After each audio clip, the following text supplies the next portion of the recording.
Here's what it looks like underneath. This is the front frame that sits on the chair and the rear frame that sits on the chair. There are additional sheet metal units that are part of the frame, front and rear, which are used to hold the motor.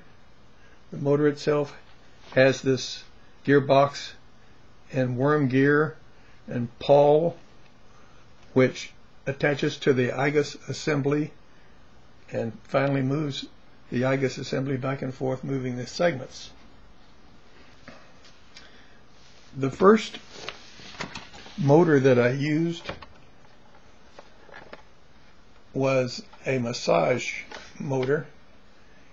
Sharp Machine Shop made an offset here so that the circular motion could be converted into back and forth motion using this slot. This was my son Tom's idea. The slot fit on the IGUS assembly just where the pawl currently is, and that worked pretty well and produced continuous back and forth motion that could be interrupted. This motor is from underneath the seat of a Toyota wreck that I got at Bartlesville Auto Salvage. The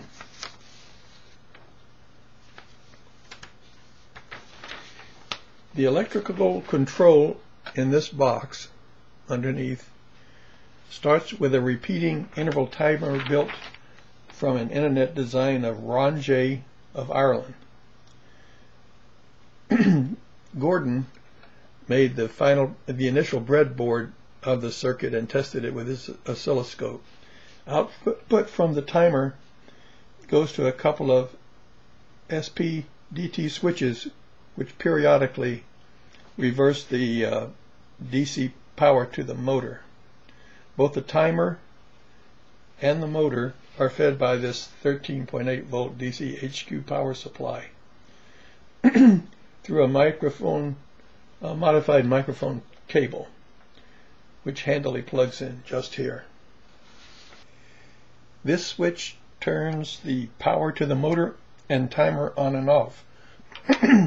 This double throw 6-pole switch varies the resistors, which determine the timer output on-off intervals. The boxes and switches shown here are from Radio Shack. This chair version was finished March the 12th, 2008. Luckily, progress initially divided into 3 parts: mechanical,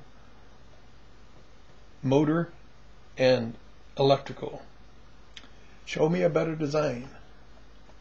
Thank you.